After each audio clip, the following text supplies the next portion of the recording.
Bonjour Madame Hort. Bonjour. Bonjour Monsieur Thomas da Silva. Bonjour. Alors dites-moi respectivement, ça fait combien de temps que vous travaillez à la mission locale? Alors moi, ça va faire 4 ans.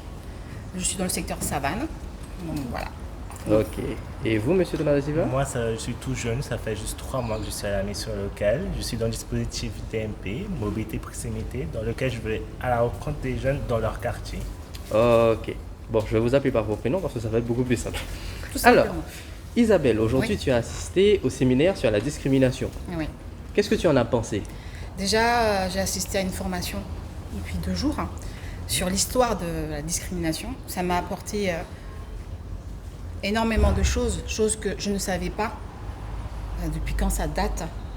Et qu'est-ce que ça m'a apporté aujourd'hui? Mais une remise en question, tout simplement, de la personne que je suis, du travail que j'aboutis vers les jeunes.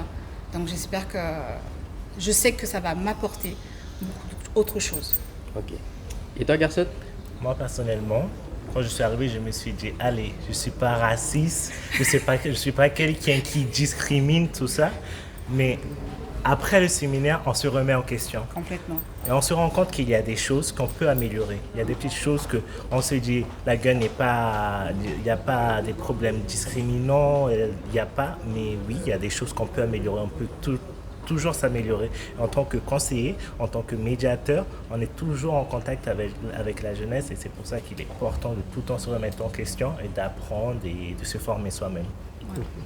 Alors, vous êtes tous les deux conseillers. Oui, effectivement. Est-ce que vous pensez vraiment que la mission locale est en mesure de combattre la discrimination d'une manière ou d'une autre? Un début, de toute façon, oui. Parce qu'on travaille avec la jeunesse, donc le futur. Donc, pour moi, Oui, comme on a vu, on est intermédiaire. voilà. On est là, on est le visage. Nous, on est le visage que le jeune rencontre.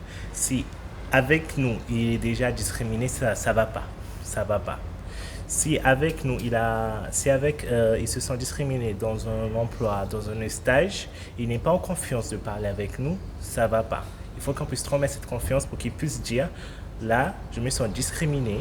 Et en ce moment, nous, on pourra le conseiller, prendre des actions avec lui pour que il se sente rassuré et il sente qu'il a quelqu'un à côté de lui, quoi.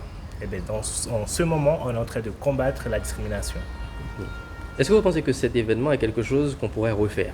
Je pense que c'est l'idéal. Oui, je crois que oui. Surtout à cause de la rencontre de toutes les plusieurs antennes de missions locales, Savane, partenaires les aussi. Est, les partenaires Pôle emploi, Cap emploi, les sites de formation. C'est très important qu'on puisse parler, s'asseoir, faire une table ronde pour voir comment on peut tous s'améliorer et s'entraider. Et voir ce séminaire, ce que ça nous a apporté d'ici 2 ans, 3 ans, le résultat, le changement. Parce que logiquement, avec ce séminaire-là, ces formations qu'on a abouties pendant cette semaine-là, il doit avoir ce changement. J'espère d'ici 1 an, 2 ans. Dernière question, si vous deviez retenir ou résumer le séminaire en un mot, qu'est-ce que vous choisiriez? Tellement de mots. Se remettre en question. C'est quelque chose vraiment que je vais amener avec moi. Tout le temps me remettre en question, voir en moi s'il n'y a pas de choses que je peux m'améliorer. Ok, donc toi c'est plutôt une phrase, ce serait se remettre en question. Remettre en question. Ok. Prêt pour le changement. Wow. Parfait, Isabelle et Gerson, merci beaucoup. Compris.